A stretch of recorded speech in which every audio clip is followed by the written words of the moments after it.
brothers and sisters, the best place on earth is the masjid. There is no doubt. The Prophet ﷺ explained to us in a clear-cut narration where he says, the best part of the earth, the houses of Allah.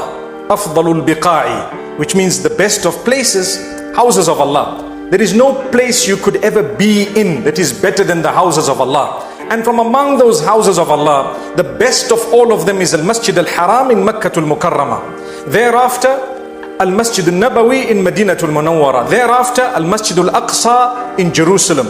This is the order of the best of places on earth. And after that, all the houses of Allah. Remember, Al-Masjidu Baytullahi fil Ard. A masjid or a mosque, as they say in the English language, is the house of Allah. It does not belong to me, it does not belong to you. Yes, you might be temporarily a custodian of it in order to fulfill what Allah has asked you to fulfill regarding that particular place. But otherwise, the house belongs to Allah. So anyone who comes in here, they are supposed to be welcome, they are supposed to feel the goodness. And when your heart is clean, you will feel the spirituality of this place that Allah has granted blessings. The minute a person declares a certain portion of land as the house of Allah, they cannot change that up to the end of time. It remains the house of Allah forever.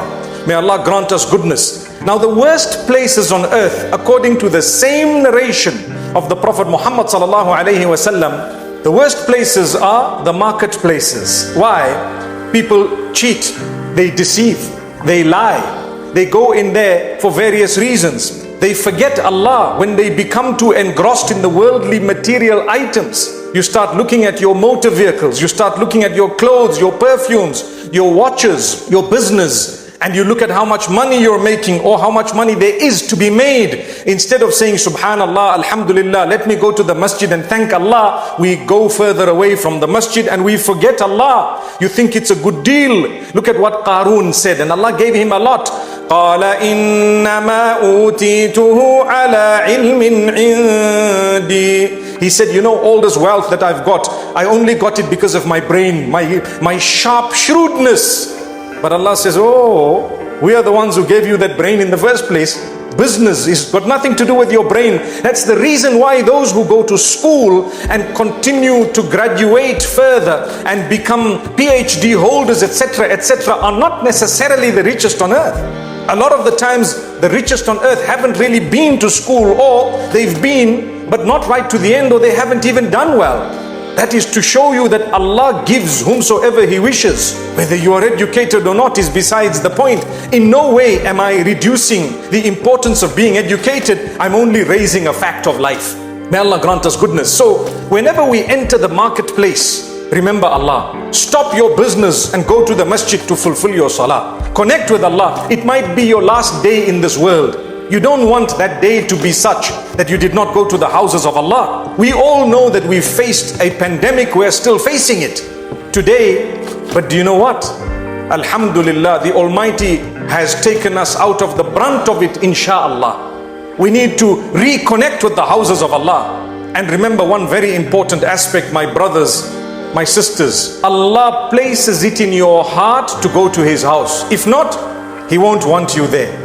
Allah gives you the energy and the inclination to go to the houses of Allah. Whenever you enter the masjid, thank Allah for accepting you to come there. When you leave the masjid, say, Alhamdulillah, oh Allah, you gave me the opportunity to fulfill my salah with jama'ah, with the Muslimin in your house. Allahu Akbar.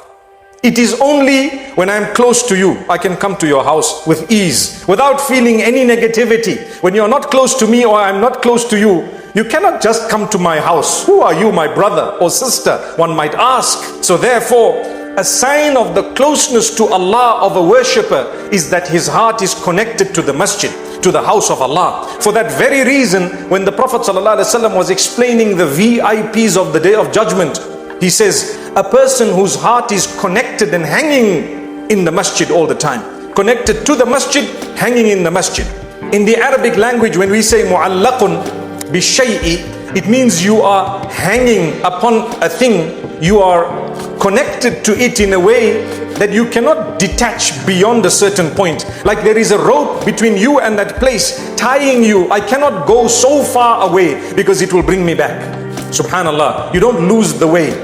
Take your time, visit the house of Allah, fill the masajid. Restrictions have been lifted. Alhamdulillah, we were not really so badly bothered and affected by the will of Allah subhanahu wa ta'ala because we took the required restrictions. We did not close down totally, although there were restrictions in place in this country, Zimbabwe. So we are fortunate by the will of Allah subhanahu wa ta'ala. And therefore, my brothers and sisters, it is a time for us to reconnect with the house of Allah, given the law of the land and the restrictions. Taking them into consideration, we will still fill up the houses of Allah subhanahu wa ta'ala. We are connected to Allah. Do you know the best posture that you could ever be in is the posture of sujood? It is the closest you can ever get to Allah. The posture of prostration, the closest that a slave can be to his Lord is when he or she is in prostration. Fall into prostration. Take your time.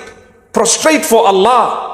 And if that prostration happens to be in the house that is most loved by Allah, on land that is most loved by Allah, then why not? Subhanallah. People are saying it is very difficult to go for Umrah. It is very difficult to go, for example, to Mecca and Medina. My brothers, my sisters, don't let shaitan make you become rejected simply because you think it is difficult. Begin the process. If you can afford it for Hajj, begin the process. Start learning the rules and regulations of Hajj with the intention, I'm going to go inshallah. Whether the door opens or not is in the hands of Allah. You want to go? Start learning from now. What's the rules? What do I have to do? When do I have to go? How can I go? Etc.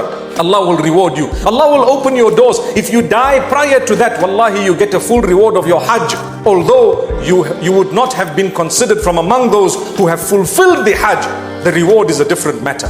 May Allah subhanahu wa ta'ala grant us an understanding. Do you know that when you are connected to the house of Allah, when you walk to the masjid early morning, late at night, or when you come by vehicle to the masjid early morning, late at night, do you know that you are in the guard of Allah subhanahu wa ta'ala until the night or the morning? Do you know that you have done something the most blessed? بَشِّرِ الْمَشَّائِينَ فِي الظُّلَمِ إِلَى الْمَسَاجِدِ بِالنُّورِ التَّامِّ يَوْمَ الْقِيَامَةِ لَا إِلَهَ إِلَّا اللَّهِ. On the day of judgment, there will be certain people with a complete nur, a total light, shining like you cannot believe. Who are those? So this hadith says, they are the ones who used to go to the masajid, the houses of Allah, in the darkness of the night.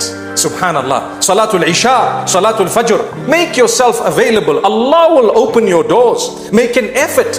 Forsake your bedding. When Allah describes His beloved slaves, and those who love Him a lot, and those whom He is close to, do you know what He says? تَتَجَافَى جُنُوبُهُمْ عَنِ الْمَضَاجِعِ يَدْعُونَ رَبَّهُمْ خَوْفًا وَطَمَعًا وَمِمَّا رَزَقْنَاهُمْ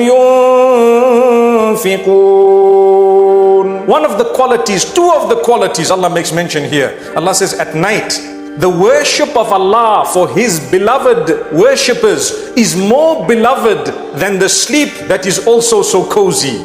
Subhanallah. How cozy is it to sleep?